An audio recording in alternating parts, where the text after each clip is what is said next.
ओम शांति। 2 फरवरी 2026। शिव भगवान वाच। मीठे बच्चे, तुम मुझे याद करो और प्यार करो, क्योंकि मैं ही तुम्हें सदा सुखी बनाने आया हूँ। प्रश्न है, जिन बच्चों से गफलत होती रहती है, उनके मुख से कौन से बोल स्वतः निकल जाते हैं? उत्तर, तकदीर में जो होगा वह मिल जाएगा, स्वर्ग में तो जाएंगे ही। बाबा कहते हैं, यह बोल पुरुषार्थी बच्चों के नहीं, ऊंच मर्तबा पाने का ही पुरुषार्थ करना है। जब बाप आए हैं ऊंच मर्तबा देने, तो गफलत मत करो। गीत है, बचपन के दिन भुला न देना। एक होता है हद का बचपन और एक होता है बेहद का बचपन। हद का बचपन होता है तो उसका, और फिर जब बड़े हो जाते हैं अंतर क्या आ जाता है? बच्चे की बुद्धि में कोई विस्तार होता है, कोई जिम्मेदारियां, कोई बोझ, कोई विकार कैसा होता है? एकदम पवित्र। माना कोई संकल्पों विकल्पों के तूफान क्या होते हैं, ईर्ष्या, द्वेष, क्रोध, ये सब उसको पता है। तो वो क्या है उसके बचपन के दिन। ऐसे आत्मा का बचपन अर्थात जब बीज में टिकती है और निसंकल्प होती है लंबा समय, और कोई विस्तार नहीं है बुद्धि में, कोई बोझ नहीं है, एकदम हल्की है, तो क्या कहें उसको? जैसे बूढ़े भी हो जाते हैं, बड़े हो जाते हैं, तो क्या याद करते हैं कि बचपन के दिन बहुत अच्छे थे। क्यों? क्योंकि वहां क्या था? देह अभिमान नहीं था, कोई किसी के प्रति विकार नहीं थे। कैसे रहते थे? निश्चिंत और एकदम बेफिक्र। जैसे माता पिता होते हैं और बच्चा होता है तो कितना निश्चिंत होता है कि जिम्मेदारी किसके ऊपर है? माता पिता के ऊपर। ऐसे आत्मा के साथ टैली करो इसी स्वरूप को, जितना जितना समेट के, जैसे भट्टी करते हैं ना, स्पेशल अभी भट्टियां मिलती हैं, तो वो आपका खास कौन सा समय होता है? क्योंकि कोई जिम्मेदारी नहीं है, संकल्पों को कम कम करते करते कहाँ चले जाते हैं? एकदम महीन रूप धारण करते हैं। तो वो क्या दिखाते हैं भक्ति मार्ग में? श्री कृष्ण को किस रूप में दिखाते हैं? हमेशा बाल स्वरूप ही क्यों दिखाया? कभी बड़ा नहीं हुआ, लेकिन वही स्वरूप कैसा है? पूजन योग्य है। बड़े बड़े असुरों का खात्मा किया, लेकिन दिखाते कैसा है? ना बुद्धि में विस्तार का ना होना, सार में बुद्धि टिकना, इसको कहेंगे आपका ये बचपन है। जब बड़े हो जाते हैं तो फिर रुला ना देना मना। अब देह अभिमान जितना बड़े होते जाते हैं तो क्या होता है? देह अभिमान, उससे रिलेटेड विकार, वो सब आत्मा में प्रवेश होंगे। तो क्या होगे? खुद को पहले दुखी करोगे तो क्या हो? आज तो हंस रहे हो बहुत, क्योंकि सार तो सबको ही अच्छा लगता है ना। लक्ष्य ही हमारा ये है कि हमें अपने अणु स्वरूप को धारण करना है। तो कहा, बचपन के दिन भुला न देना। आज तुमको बाप ने स्मृति दिलाई कि तुम्हारा ओरिजिनल स्वरूप कौन सा था, अनादि स्वरूप कौन सा था, आदि स्वरूप कौन सा था। ओम शांति। मीठे मीठे रूहानी बच्चों ने गीत की लाइन का अर्थ समझा। अभी जीते जी तुम बेहद के बाप के बने हो, सारा कल तो हद के बाप के बने हो। अभी सिर्फ तुम ब्राह्मण बच्चे बेहद बाप के बने हो। तुम जानते हो बेहद के बाप से हम बेहद का वर्षा ले रहे हैं। अगर बाप को छोड़ा तो बेहद का वर्षा मिल नहीं सकेगा। भल तुम समझाते हो, परंतु थोड़े में तो कोई राजी नहीं होता। मनुष्य धन चाहते हैं, धन के सिवाय सुख नहीं हो सकता। तुम बने हो जीते जी उस बेहद के बाप के बच्चे, और तुमको वर्षा भी कैसा मिलता है? बेहद का। बेहद अर्थात जो इन हद की आंखों से नहीं दिखाई देता। तो अगर तुम ये बातें किसी को समझाओ तो उनको तो बहुत कुछ चाहिए। क्या चाहिए उनको? उनको धन भी चाहिए, धन के सिवाय सुख नहीं हो सकता। धन भी चाहिए, शांति भी चाहिए, निरोगी काया भी चाहिए। ज्ञान धन तो वैसे ही बहुत ब्राह्मणों के पास है, लेकिन बाबा ने तो कहा था ये ज्ञान रतन क्या बन जाएंगे? स्थूल रतन। स्थूल रत्नों से क्या करते हैं लोग? दुनिया में क्या किया जाता है? सुख लेते हैं। अपने शरीर को क्या करते हैं? उसको इतनी अच्छी फिटनेस देते हैं। ऐसे आत्मा अगर सतो प्रधान बनी, उसके पास इतना ज्ञान धन आ गया, तो क्या क्या अर्जित करेगी? धन भी चाहिए और फिर शांति भी चाहिए। तुमने तो बेहद के वर्षे की बात की। बेहद माना जो जन्म जन्मांतर चले। लेकिन दुनिया को क्या चाहिए? प्रैक्टिकल चाहिए ना। प्रैक्टिकल में क्या क्या है? एक तो धन है जिससे हमको सुख मिले, और फिर शांति भी चाहिए, उसका भी अनुभव वो यहाँ करना चाहते हैं। क्योंकि अभी तक तो उन्होंने क्या सुना था, शांति तो इस दुनिया में नहीं होगी, उसके लिए कहाँ जाना पड़े? परम धाम जाना पड़े। और फिर तीसरा, जब धन आ गया, इतना सुंदर ज्ञान धन मिला कि अब तुम कहाँ टिकने लगे? शांति में टिकने लगे। तो अब क्या चाहिए? निरोगी काया भी चाहिए। तुम बच्चे ही जानते हो दुनिया में आज क्या है, कल क्या होना है। विनाश तो सामने खड़ा है और कोई की बुद्धि में यह बातें नहीं है। जबकि विनाश में ये तीनों ही चीजें रह पाएंगी। धन, बाबा ने क्या बोला, किसकी दबी रही?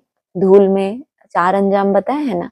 दूसरा फिर शांति, एक तरफ विनाश की हाहाकार और क्या फिर शांति। और तीसरा निरोगी काया, कैसा वायुमंडल होता है और उस समय निरोगी काया, तो ये बेहद वर्षा हो गया ना। हद में दुनिया विनाश देख रही है और आप बेहद के बाप से बेहद का वर्षा ले रहे हो। और कोई की बुद्धि में यह बातें नहीं है। अगर समझे भी विनाश खड़ा है तो भी करना क्या है यह नहीं समझते।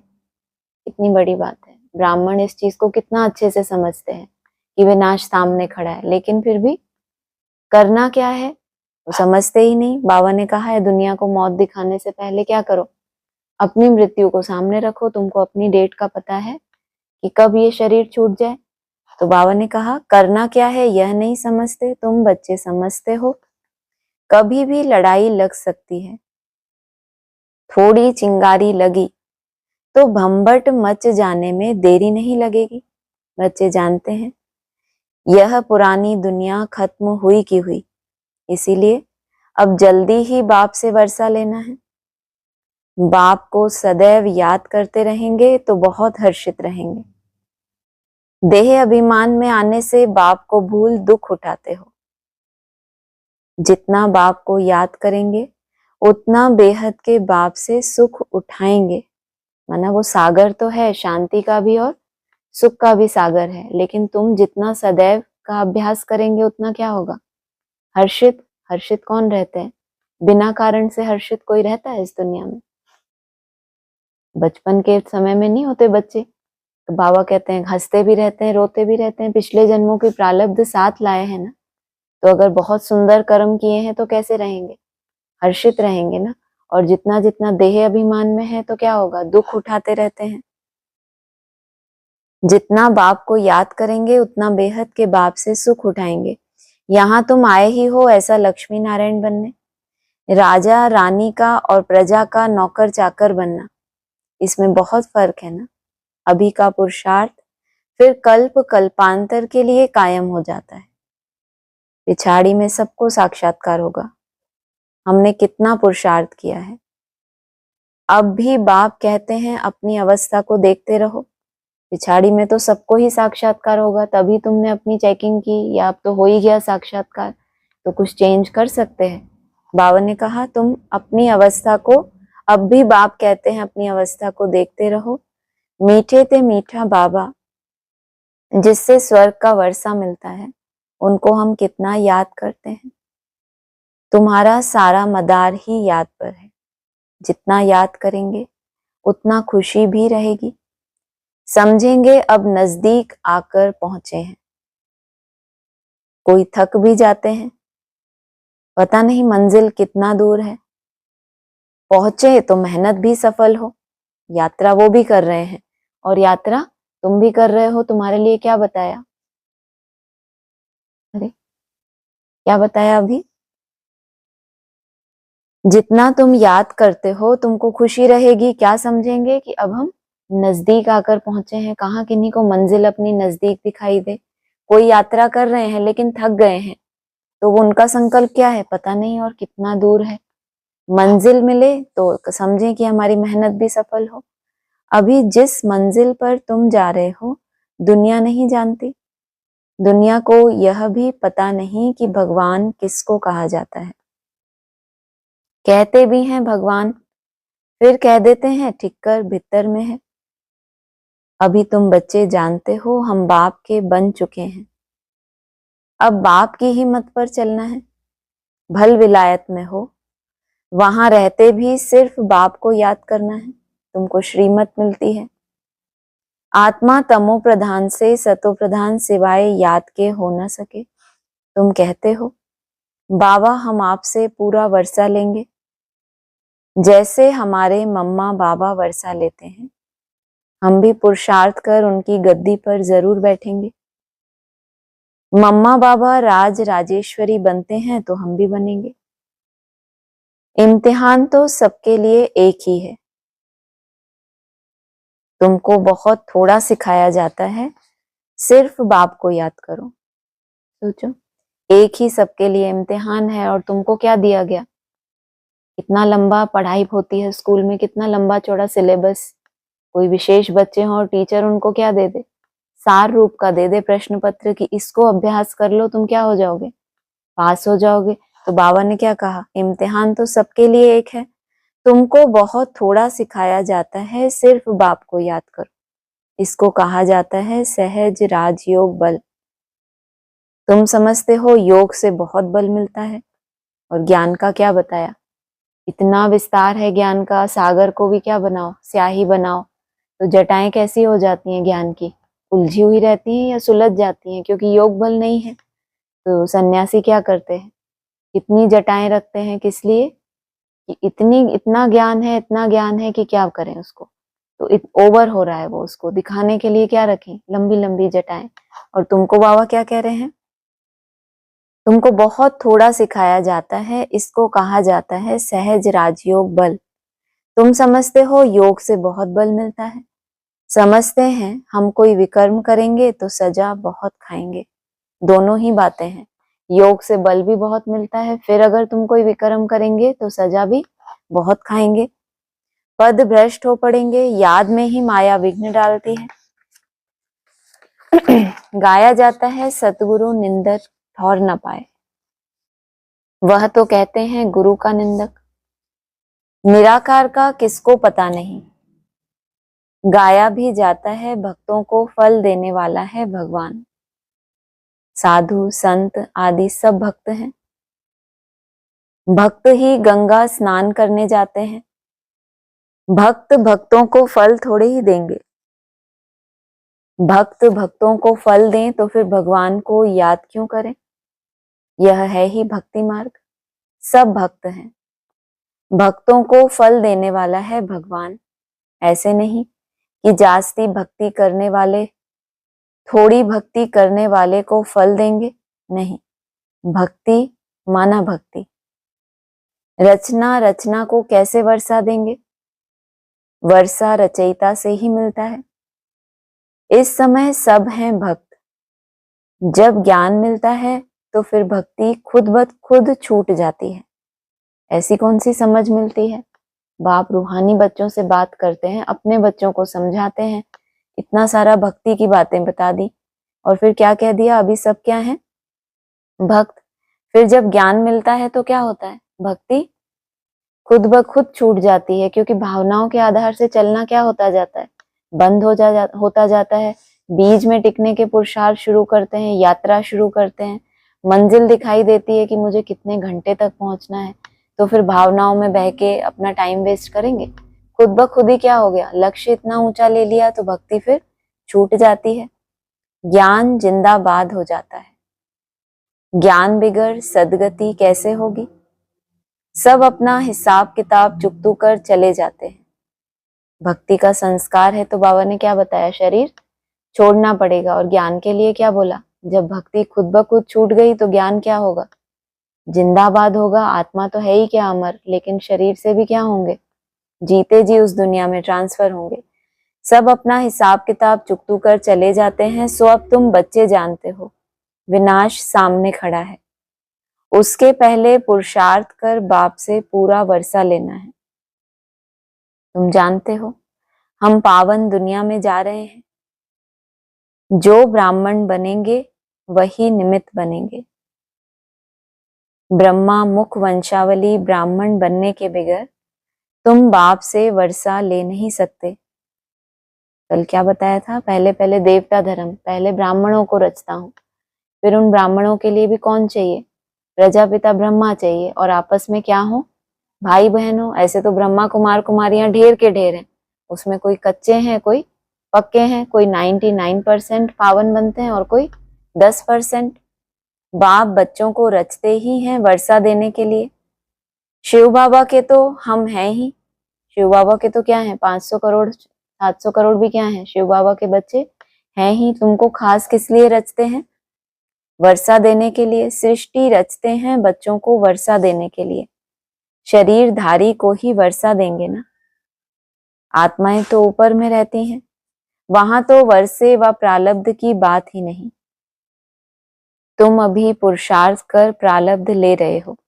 माना बाप भी अगर वर्षा देगा तो शरीर सहित, कहते तो हैं बेहद का वर्षा, लेकिन क्या बोला, शरीरधारी को ही वर्षा देंगे ना। कहाँ विनाश काल का जिक्र किया, विनाश सामने खड़ा है। उससे पहले तुम क्या करो, बाप से अपना वर्षा ले लो और शरीरधारी को ही वर्षा देंगे ना। जो दुनिया को तुम अभी पुरुषार्थ कर प्रालब्ध ले रहे हो, जो दुनिया को पता नहीं, अब समय नजदीक आता जा रहा है। बॉम्ब्स कोई रखने के लिए नहीं है, तैयारियां बहुत हो रही हैं। अभी बाप हमको फरमान करते हैं कि मुझे याद करो, नहीं तो पिछाड़ी में बहुत रोना पड़ेगा। राज विद्या के इम्तिहान में कोई नापास होते हैं तो जाकर डूब मरते हैं गुस्से में। यहाँ गुस्से की तो बात ही नहीं। पिछाड़ी में तुमको साक्षात्कार बहुत होंगे। क्या क्या हम बनेंगे वह भी पता पड़ जाएगा। बाप का काम है पुरुषार्थ कराना। बच्चे कहते हैं बाबा हम कर्म करते हुए याद करना भूल जाते हैं। कोई फिर कहते हैं याद करने की फुर्सत नहीं मिलती। तो बाबा कहेंगे अच्छा, समय निकालकर याद में बैठो, बाप को याद करो। आपस में जब मिलते हो तो भी यही कोशिश करो कि हम बाबा को याद करें। मिलकर बैठने से तुम याद अच्छा करेंगे, मदद मिलेगी। मूल बात है बाप को याद करना। ब्राह्मण मोस्टली आपस में मिलते हैं तो क्या करते हैं, ज्ञान रत्नों का मंथन करते हैं, ज्ञान का विस्तार में जाते हैं, या बैठकर याद के प्रोग्राम बनाते हैं। और बाबा क्या डायरेक्शन दे रहे हैं, आपस में भी जब मिलो तो क्या कोशिश करो कि अब हम बैठकर साथ में क्या करें, बाप को याद करें। बाप की मूल बात है बाप को याद करना। कोई विलायत जाते हैं वहां भी सिर्फ एक बात याद रखो, बाप की याद से ही तुम तमो प्रधान से सतो प्रधान बनेंगे। बाप कहते हैं सिर्फ एक बात याद करो, बाप को याद करो, योग बल से सब पाप भस्म होंगे। बाप कहते हैं मन मना भव, मुझे याद करो तो विश्व का मालिक बनेंगे। मूल बात हो जाती है याद की, कहाँ भी जाने की बात नहीं। घर में रहो, सिर्फ बाप को याद करो। पवित्र नहीं बनेंगे तो याद नहीं कर सकेंगे। ऐसे थोड़े ही है सब आकर क्लास में पढ़ेंगे, मंत्र लिया फिर भल कहाँ भी चले जाओ। सतो प्रधान बनने का रास्ता तो बाप ने बतलाया ही है। यूं तो सेंटर पर आने से नई नई पॉइंट्स सुनते रहेंगे। अगर किसी कारण से नहीं आ सकते, बरसात पड़ती है, कर्फ्यू लगता है, कोई बाहर नहीं निकल सकते, तो फिर क्या करेंगे? बाप कहते हैं कोई हर्जा नहीं। ऐसे नहीं है कि शिव के मंदिर में लोटी चढ़ानी ही पड़ेगी। कहां भी रहते तुम याद में रहो, चलते फिरते याद करो। औरों को भी यही कहो कि बाप को याद करने से विकर्म विनाश होंगे और देवता बन जाएंगे। अक्षर ही दो हैं। बाप रचता से ही वर्षा लेना है, रचता एक ही है। वह कितना सहज रास्ता बताते हैं। बाप को याद करने का मंत्र मिल गया। बाप कहते हैं यह बचपन भूल नहीं जाना। कौन सा बचपन? जब तुमको बाप को याद करने का मंत्र मिल गया और तुमने उस मंत्र को क्या किया, बहुत यूज किया, तो क्या हो गए तुम, सदैव हर्षित रहने लगे। तो उस बचपन को भूल नहीं जाना। आज हंसते हो कल रोना पड़ेगा। अगर बाप को भुलाया तो, क्या बोला, हाँ क्यों रोना पड़ेगा? अगर बाप को भुलाया तो बाप से वर्षा पूरा लेना चाहिए। ऐसे बहुत हैं, कहते हैं स्वर्ग में तो जाएंगे ना, पूरा वर्षा लेना अर्थात सदा ही क्या हो जाए, सदा के लिए कैसे हो जाए। ये तो बताया, आज तुम हंसते हो क्योंकि याद में हो, फिर भूल जाओगे तो फिर तुमको रोना पड़ेगा। तो पूरा वर्षा लेना अर्थात सदा काल का वर्षा लेना, है ना। यहाँ पर भी अपना अभ्यास कैसा करना कि कोई भी कारण ऐसा ना बने जो मुझसे मेरे अभ्यास को छुड़ा दे। तो भी क्या कहेंगे, पहले सदा काल के अभ्यासी बनेंगे या सदा काल के योगी बन जाएंगे, पहले निरंतर के अभ्यासी बनेंगे। ऐसे बहुत हैं, कहते हैं स्वर्ग में तो जाएंगे ना, जो तकदीर में होगा उनको कोई पुरुषार्थी नहीं कहेंगे।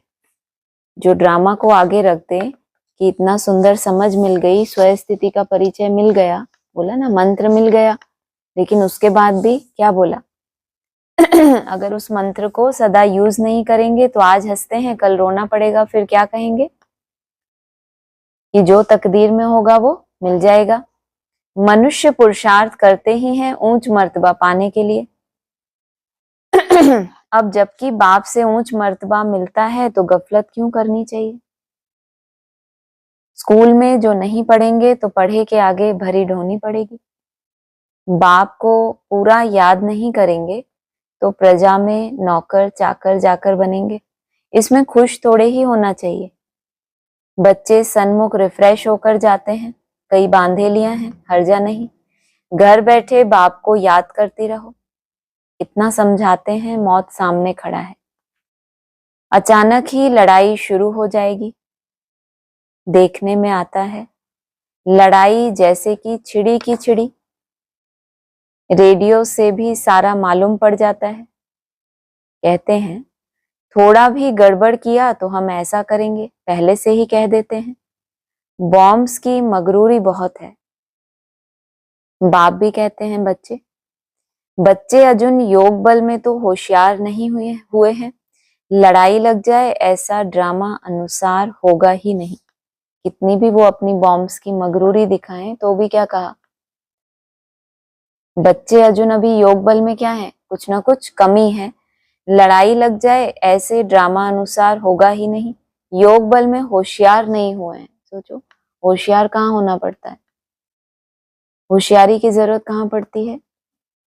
हाँ, जब दुश्मन कैसा हो, बहुत पावरफुल हो, इससे कैसे बच के निकलना है और अपनी यात्रा को पूरा करना है, किस विधि से मुझे करना है, तो इसके लिए क्या चाहिए क्योंकि माया के लिए तो बोला है जितना बड़ा महारथी उसको क्या करेगी, उतना बड़ा अटैक। अगर होशियार नहीं है तो बड़े अटैक में क्या होगा, फेल होगा ना। बच्चों ने पूरा वर्षा ही नहीं लिया है, अभी पूरी राजधानी स्थापन हुई नहीं है, थोड़ा टाइम चाहिए, पुरुषार्थ कराते रहते हैं। पता नहीं किस समय भी कुछ हो जाए किस समय भी कुछ हो जाए, एरोप्लेन ट्रेन गिर पड़ती है। मना बड़ा विनाश नहीं भी होगा, लेकिन ये छोटा छोटा आत्मा भी क्या है, एरोप्लेन है, बहुत ऊंची अवस्था में उड़ रही है और अचानक से क्या हो जाए, ऐसा कोई हिसाब किताब आ जाए। कहते हैं ना, अभी ऐसा पुरुषार्थ करो कि लंबे समय हमारे पुरुषार्थ में क्या ना हो, कोई बड़ा विघ्न ना आए जो आपसे आपका पुरुषार्थ छुड़ा दे या आपसे संगठन की पावर छुड़ा दे। तो क्या करो, कम से कम इतनी अपनी सेफ्टी करो कि माया आपको छिटका के अलग ना कर दे। तो एरोप्लेन ऊपर से नीचे गिर जाए और फिर ट्रेन भी गिर पड़ती है। कितनी लंबी ट्रेन होती है, संकल्पों की ट्रेन भी कैसी होती है, उन श्रेष्ठ संकल्पों की जो ट्रेन, एक ही ट्रेन बाबा ने कहा है ना, लास्ट में एक ही ट्रेन चलेगी। तो अभी एक ट्रेन चलती है, किसी एक संकल्प में स्थिर होना, इसको कहेंगे। उससे भी नीचे गिर जाए और फिर कितनी लंबी लंबी ट्रेन हो जाए व्यर्थ की, तो क्या हो गई, किस एक ट्रेन में चढ़े थे निसंकल्प होने की और कहां फिर इतने विस्तार में चले गए। मौत कितना सहज खड़ा है, धरती हिलती रहती है। सबसे जास्ती काम करना है अर्थक्वेक को अर्थक्वेक माना भूकंप, बुद्धि रूपी धरनी है जिसमें हम क्या करते हैं, संकल्पों का बीज बोते रहते हैं और उसमें ज्ञान का जल भी डालते रहते हैं। तो क्या होनी है, अर्थक्वेक होना, अर्थात बुद्धि का, मन तो हिलता ही रहता है, वो तो हमें मालूम ही है मन कैसा है, कभी यहाँ कभी वहां भटकता रहता है, कब कहाँ चला जाए। लेकिन बुद्धि में जो समझ बैठ गई, बुद्धि ने क्या लिया अपने लिए, जो निर्णय ले लिया, कोई सोल प्रवेश करके, इविल सोल और दूसरा इविल संस्कार, ये दो कारण है ना। फर्क तो पता नहीं चलता कि कोई सोल आ गई या क्या हुआ, बुद्धि रूपी धरनी कैसी हो गई, हिल गए अपने स्थान से। जो दृढ़ता धारण की थी उससे क्या हो गई, वो दृढ़ता की चाबी किसने चुरा ली? कल बताया था ना, माया ने क्या किया, उस दृढ़ता की चाबी को ही चुरा लिया कि बुद्धि में इसके कोई ऐसा पॉइंट बैठा हुआ है जिसके आधार से आत्मा क्या है, उड़ रही है। तो अर्थक्वेक ला दी तो क्या हो गया, बुद्धि ही जब हिल गई तो सारी बिल्डिंग जो ऊपर खड़ी है वो क्या होगी, ढह जाएगी ना। सबसे जास्ती काम करना है अर्थक्वेक को, यह हिले तब तो सारे मकान आदि गिरे। इतने मकान बना लिए इन्होंने, 26, 27, 28 में कैसे प्रत्यक्षता होगी, ये होगा वो होगा, हम ही जैसे कि प्रत्यक्ष होने वाले हैं, सब हमारे ही लिए है। तो बुद्धि में कुछ ऐसी समझ बैठी हुई है, जब अर्थक्वेक होगी तो क्या होगा, इतना ऊंचा जो उन्होंने बिल्डिंग बना ली आगे के लिए, वो सब ढह जाए। मौत होने से पहले बाप से पूरा वर्षा लेना है, इसीलिए बहुत प्रेम से बाप को याद करना है। बाबा, आपके बिगर हमारा दूसरा कोई नहीं, सिर्फ बाप को याद करते रहो। कितना सहज रीति, जैसे छोटे छोटे बच्चों को बैठ समझाते हैं, और कोई तकलीफ नहीं देता हूँ। छोटे बच्चे होते हैं तो घर में कुछ काम काज करते हैं, उनको कोई काम दिया जाता है, मान लो बहुत छोटे बच्चे हैं तो क्या करते हैं, उनका जो मन, खेलेंगे कूदेंगे, मनोरंजन करेंगे, हर्षित रहेंगे। तो ब्राह्मणों की दुनिया कितनी बड़ी है, कितनी बड़ी बड़ी जिम्मेदारियां हैं उनके ऊपर, इतने बड़े जोन के आप हेड हो, इतनी बड़ी संस्था के आप हेड हो, इतना बड़ा सेंटर, 500 स्टूडेंट आपको संभालने हैं। और आप लोग, आपको बाबा ने क्या किया, छोटे छोटे बच्चों को कोई तकलीफ नहीं दी जाती, और सिर्फ उनको क्या सिखाया जाता है, तुमको क्या सिखाया बताया ना, तुमको बहुत थोड़ा सिखाया जाता है कि क्या करो, तुम छोटे बच्चे हो, तुम्हारी बुद्धि क्या है, दूसरों के मुकाबले पवित्र है, तुम महात्मा हो, तो तुम क्या करो, बाप को याद करो। और कोई तकलीफ नहीं देता हूँ, सिर्फ याद करो। और काम चिता पर बैठ, जो तुम जल मरे हो, अब ज्ञान चिता पर बैठ पवित्र बनो। तुमसे पूछते हैं आपका उद्देश्य क्या है, बोलो। शिव बाबा जो सबका बाप है वह कहते हैं, मामेकम याद करो तो तुम्हारे विकर्म विनाश होंगे और तुम तमो प्रधान से सतो प्रधान बन जाएंगे। कलयुग में सब तमो प्रधान है, सर्व का सदगति दाता एक बाप है। अब बाप कहते हैं सिर्फ मुझे याद करो तो कट उतर जाएगी। यह इतना पैगाम तो दे सकते हो ना, खुद याद करेंगे तब दूसरे को याद करा सकेंगे। खुद की जो सब्जेक्ट वीक होगी तो दूसरे को बोल सकेंगे, उस सब्जेक्ट के बारे में आप अपना अनुभव बता ही नहीं सकते, क्योंकि आपने कभी वो यात्रा की ही नहीं है, तो आप कैसे गाइड बनेंगे। आप गाइड किस उसमें बन सकते हो, सब्जेक्ट में, ज्ञान के विस्तार में बन सकते हो।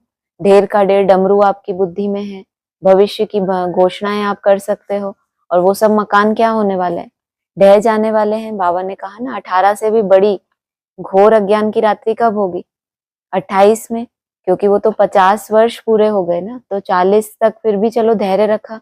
10 वर्ष बाबा ने क्या कह दिया, परीक्षाओं का समय है, तो परीक्षा की रिजल्ट कब आनी चाहिए, 10 वर्ष के बाद तो रिजल्ट आनी चाहिए ना परीक्षा की।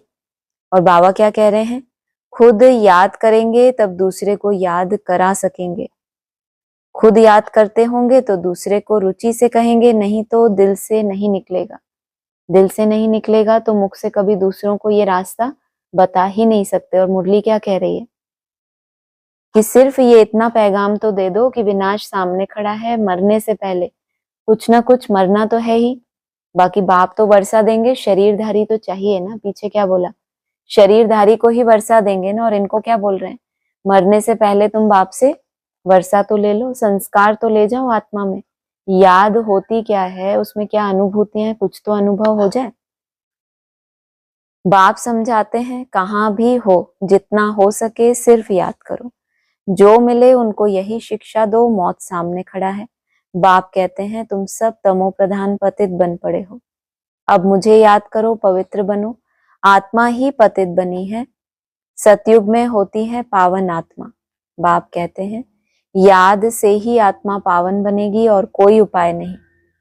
यह पैगाम सबको देते जाओ तो भी बहुतों का कल्याण करेंगे और कोई तकलीफ नहीं देते। सब आत्माओं को पावन बनाने वाला पतित पावन बाप ही है। सबसे उत्तम से उत्तम पुरुष बनाने वाला है बाप। जो पूज्य थे वही फिर पुजारी बने हैं।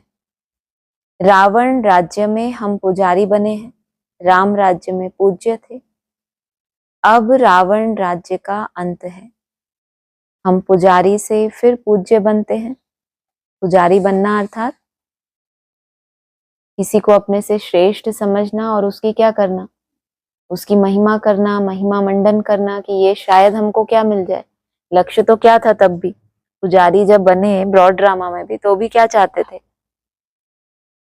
कहाँ जाए हम, वापस मुक्ति में जाए, हम वापस अपने घर जाए। कुछ ना कुछ तुम्हारे अंदर वो बीज था। तो यहाँ भी जो ब्राह्मण आज भी क्या है, योग बल धारण नहीं किया।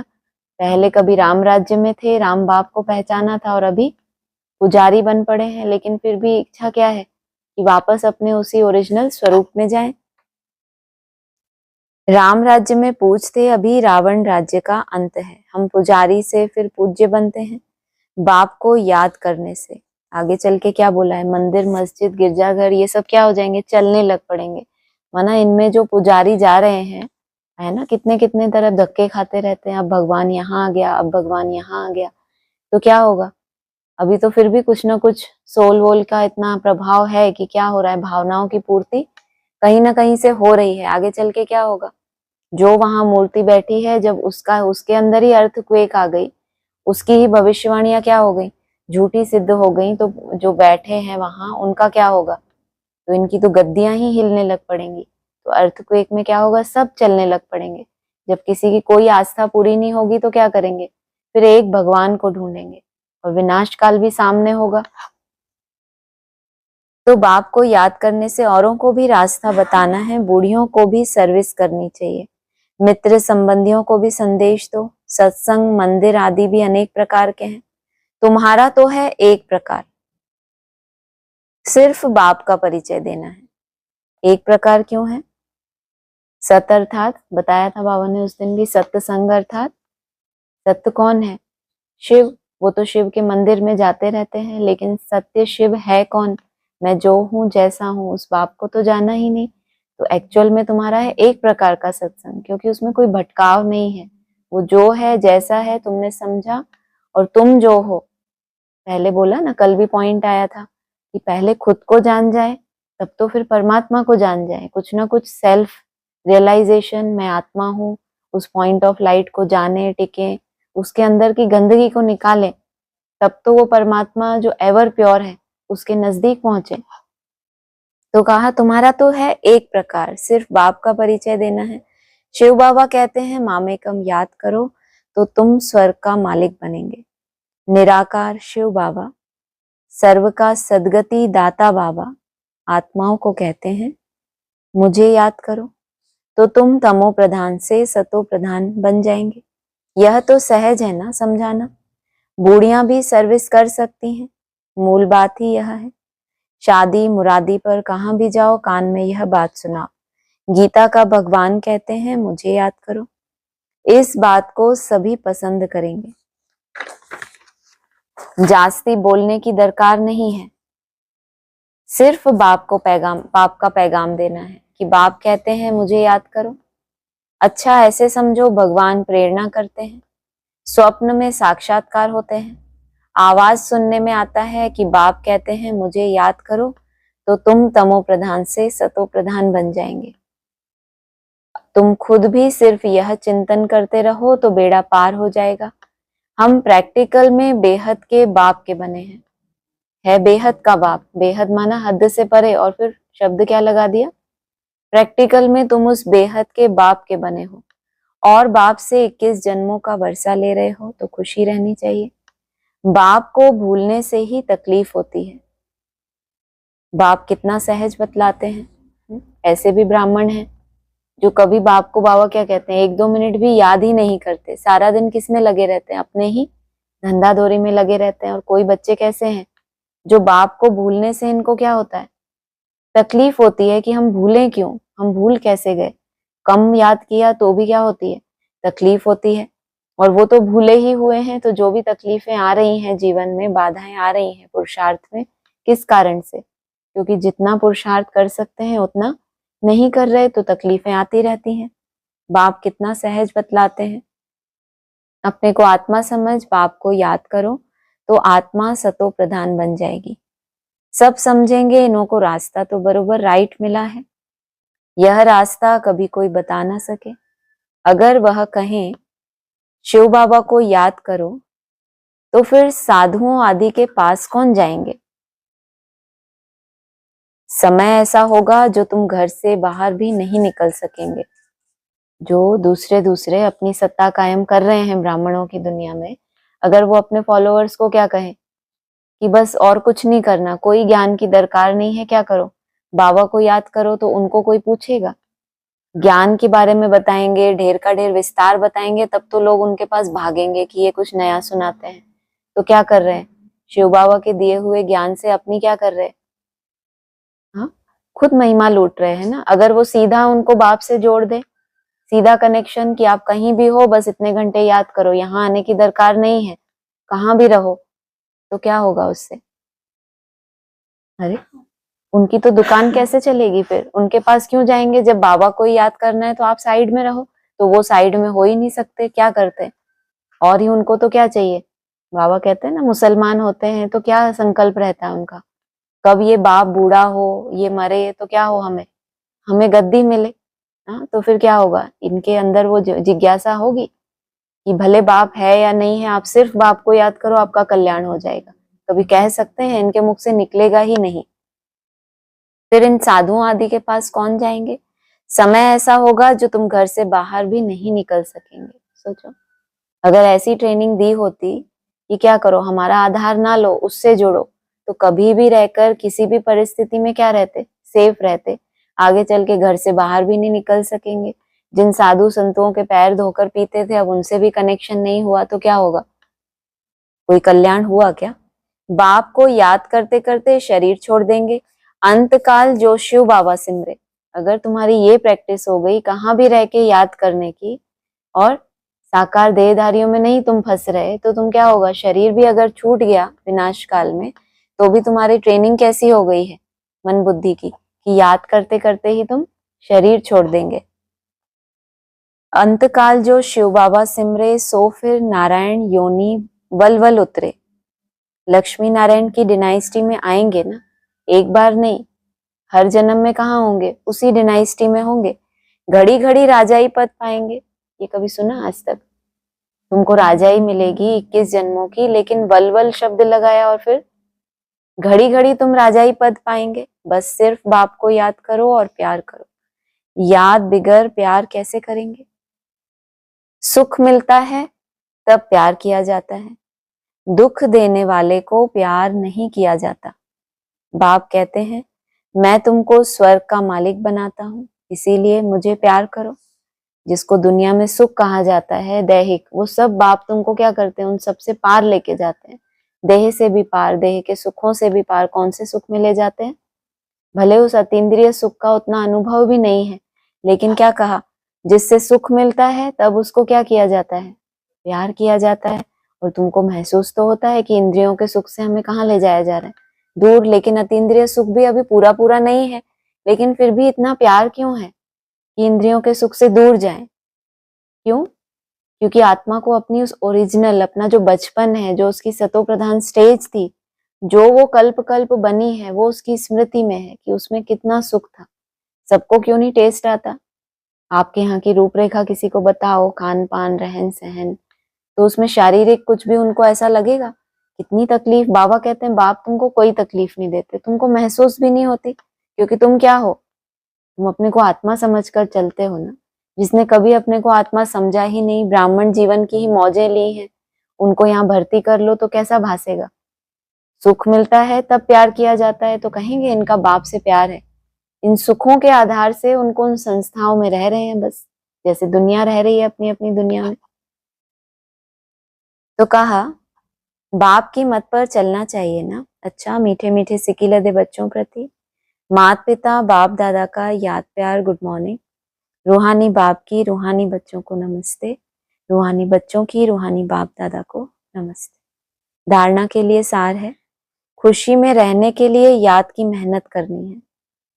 कोई भी लोग दुनिया में मेहनत बहुत करते हैं, पढ़ाई पढ़ते हैं, कितनी मेहनत करते हैं, फिर जब बन जाते हैं तो उनको क्या मिलती है? खुशी मिलती है। माना अपने इस वानप्रस्थ अवस्था से अपने ओरिजिनल बचपन की तरफ जाना। वहां तो बचपन से पढ़ते हैं और जब बड़े हो जाते हैं तब उनको वो खुशी मिलती है कि अब हम कमाने लगे। तो विकार बढ़ते जाते हैं या वो सतो प्रधान बनते जाते हैं। और तुम, हाँ, तुम निर्विकारी बनते बनते अपने बचपन की तरफ लौटते हो। और तुमको उस बचपन की खुशी में रहने के लिए याद की मेहनत करनी है। याद का बल आत्मा को सतो प्रधान बनाने वाला है। प्यार से एक बाप को याद करना है। ऊंच मर्तबा पाने के लिए पढ़ाई पर पूरा पूरा ध्यान देना है। ऐसे नहीं, जो तकदीर में होगा। गफलत छोड़ पूरा वर्षे का अधिकारी बनना है। वरदान है, हद की जिम्मेदारियों को बेहद में परिवर्तन करने वाले। स्मृति स्वरूप नष्टो मोहा भव। नष्टो मोहा बनने के लिए सिर्फ अपने स्मृति स्वरूप को परिवर्तन करो। मोह तब आता है जब यह स्मृति रहती है कि हम गृहस्थी हैं, हमारा घर, हमारा संबंध है।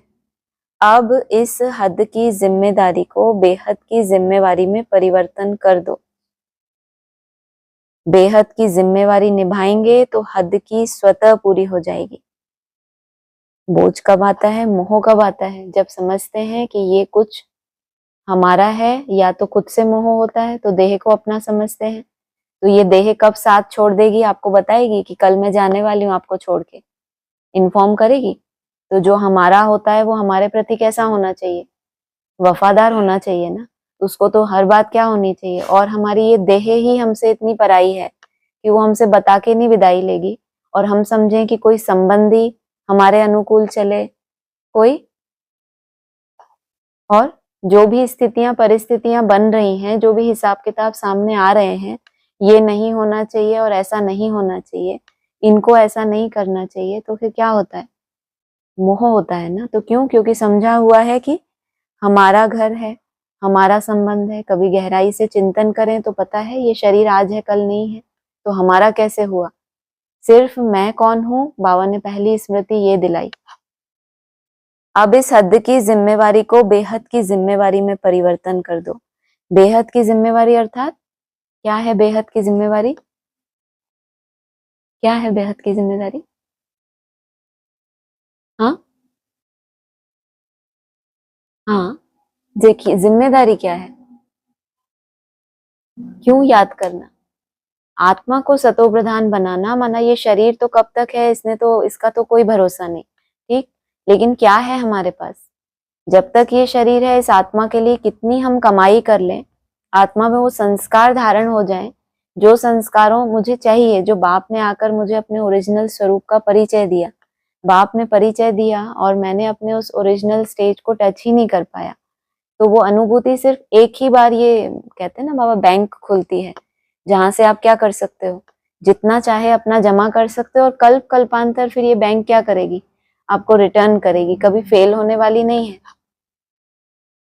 तो हद की स्वतः पूरी हो जाएगी। लेकिन यदि बेहद की जिम्मेवारी को भूल सिर्फ हद की जिम्मेवारी निभाते हो तो उसे और ही बिगाड़ते हो।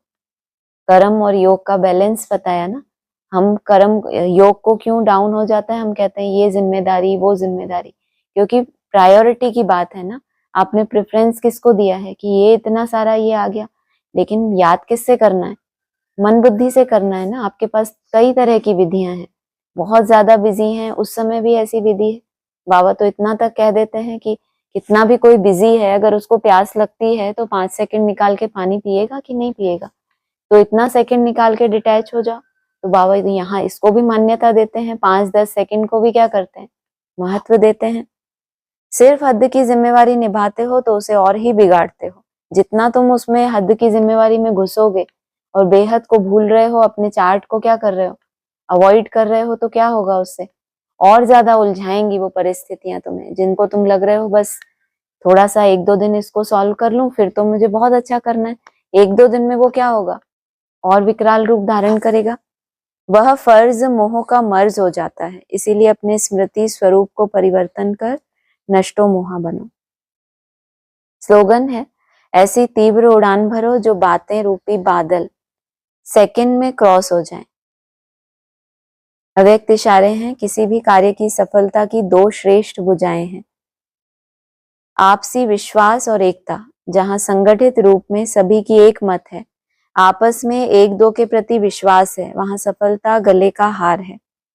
संस्कार भिन्न भिन्न हैं और रहेंगे भी, लेकिन अगर कोई का संस्कार टकराने वाला है तो दूसरा ताली ना बजाए। हर एक अपने को चेंज कर ले तो एकता कायम रह सकती है, वरना असंभव नहीं है जो बाप ने लक्ष्य दिया। कोई एक ऐसा सेंटर हो, कोई एक ऐसा जोन छोड़ो, सेंटर छोड़ो, कोई ऐसी पाठशाला हो, एक छोटा परिवार ऐसा हो जहाँ क्या हो, एक राज्य एक धर्म। बाबा ने तरीका क्या बताया? दो बातें, क्या क्या? आपसी विश्वास और एकता। एकता होना, प्योरिटी से क्या होती है?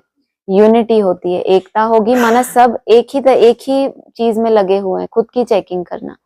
कोई टकरा भी रहा है लेकिन एक मत के आधार से, ऐसा नहीं जो मेरे अंदर संकल्प वही इनके अंदर संकल्प। लेकिन जब भी कोई स्थिति परिस्थिति बनती है, सब अपने ही ऊपर लेके क्या करते हैं?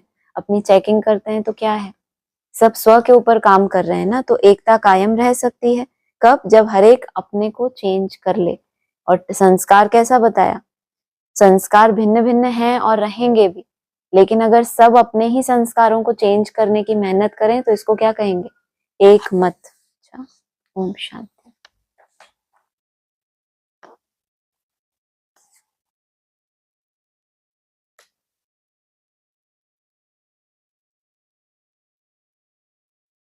7 अप्रैल 2025। कोई कोई बच्चे बाप के सामने बैठे ध्यान में चले जाते हैं। यह भी टाइम वेस्ट हुआ ना, कमाई तो नहीं हुई। बाप तो कहते हैं याद में रहो जिससे विकर्म विनाश हो। ध्यान में जाने से बुद्धि में बाप की याद नहीं रहती। ध्यान में जाना और याद करना, याद में रहो मतलब अंतर क्या है इसमें? ध्यान में चले जाते हैं तो उनको क्या हो जाता है? अंतर क्या हो जाता है? सेंसलेस हो जाते हैं। ऐसा नहीं कि उनके कोई व्यर्थ संकल्प चलते हैं या कोई नेगेटिव संकल्प चलते हैं, ऐसा कुछ नहीं है। लेकिन आंखें बंद हैं, ध्यान में चले गए। उनको आप पूछो कि ये आधा घंटा आपने क्या कैसे कैसे याद किया, कितने कितने मिनट में आपके संकल्प रिपीट हुए, कितना समय आपने मेरा बाबा किया, कितना समय आपने विजन बनाया। कोई उसमें क्या नहीं है, कोई यात्रा का समाचार ही नहीं है कि हम इतना चले तो यहाँ पहुंचे, वहां एक वो लगा हुआ था कि अभी इतने किलोमीटर और चलना है। यात्रा तो ऐसे ही होती है ना, नहीं तो आप फिर समाधि में बैठे हो, आपने यात्रा तो की ही नहीं। याद में रहो जिससे विकर्म विनाश हो। ध्यान में जाने से बुद्धि में बाप की याद नहीं रहती। इन सब बातों में बहुत घोटाला है। घोटाला क्यों है? क्योंकि जब आप अपनी रूलिंग और कंट्रोलिंग पावर को छोड़ के निल में जाते हो तो दूसरी सोल्स चांस लेती हैं। क्योंकि आपकी ब्रुकुटी कैसी है, आपकी आत्मा अगर वहां विराजमान होती तो कुछ ना कुछ पुरुषार्थ करती।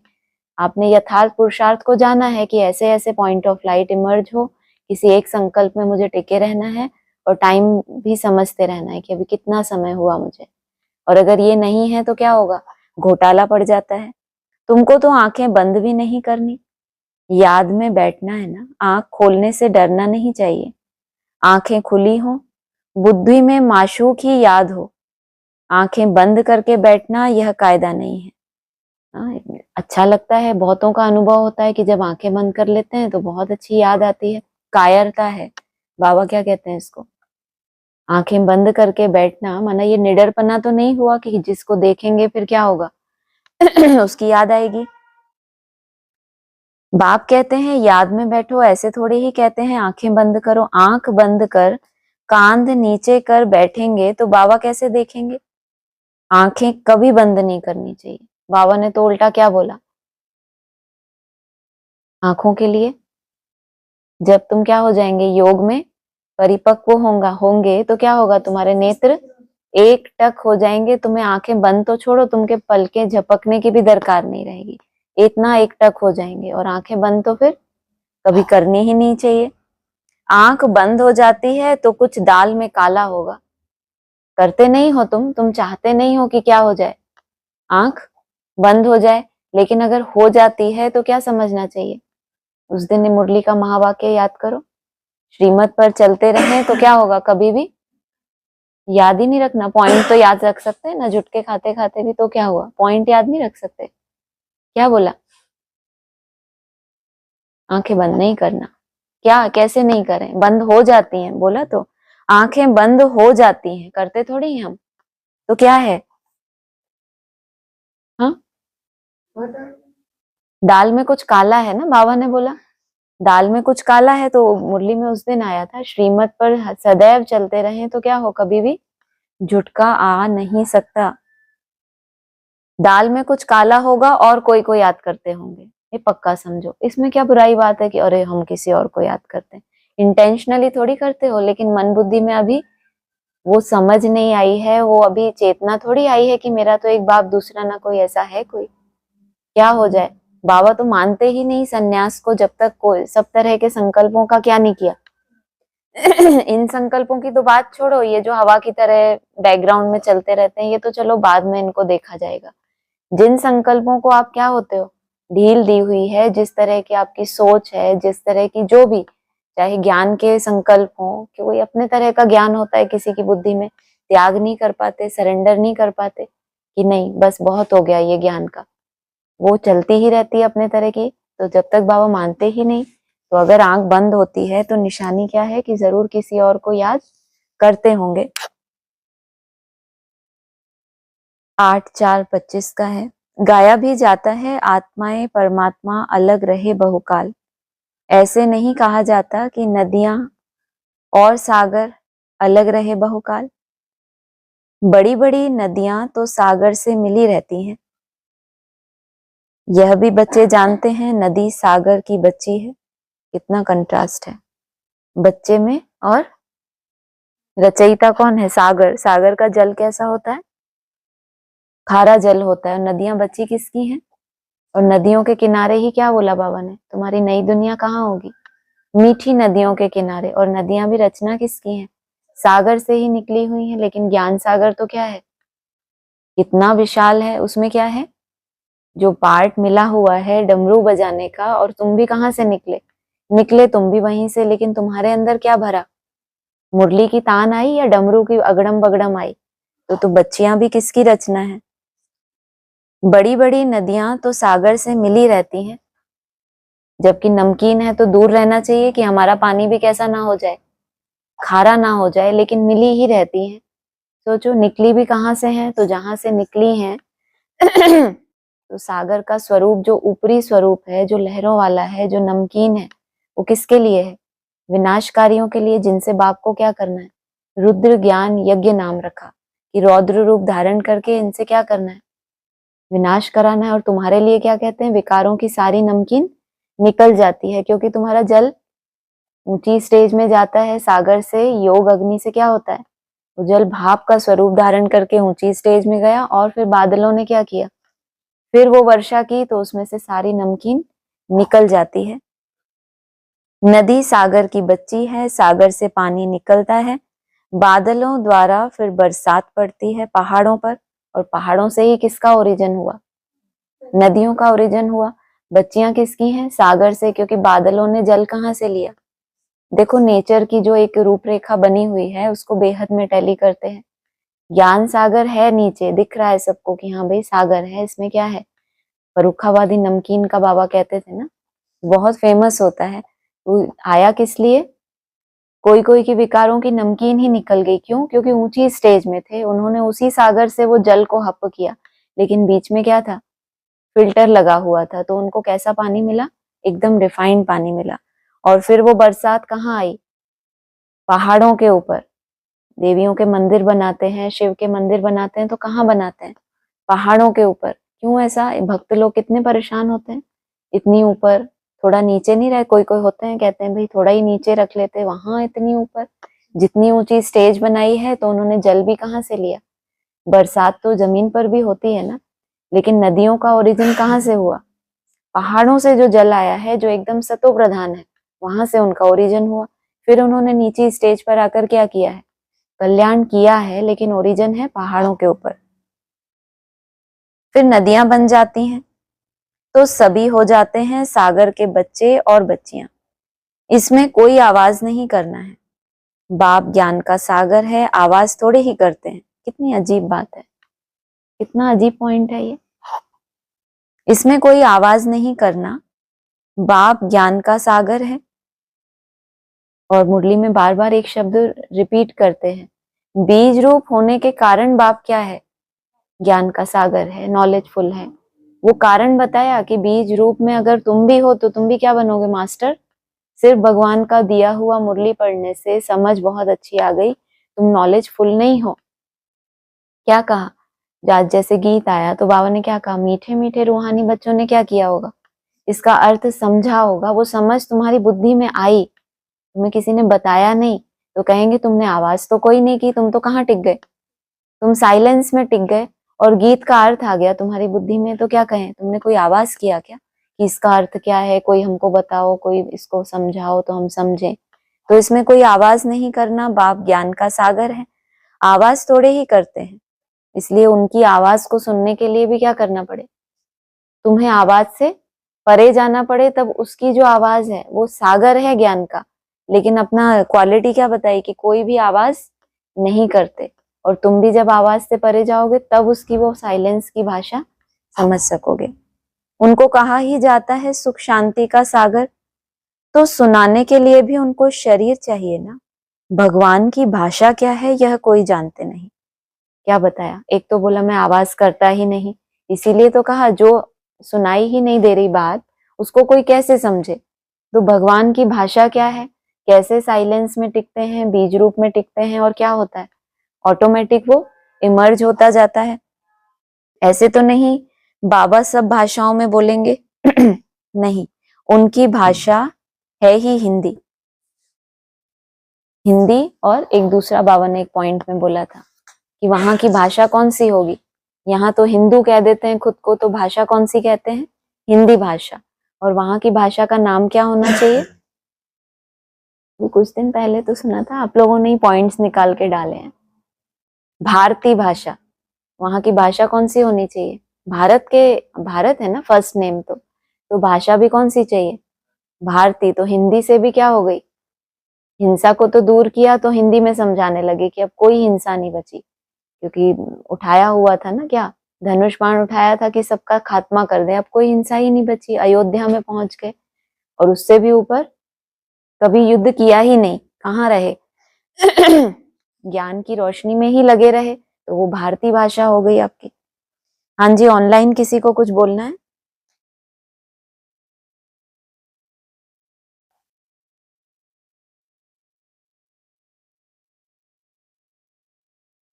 ठीक है, ओम शांति।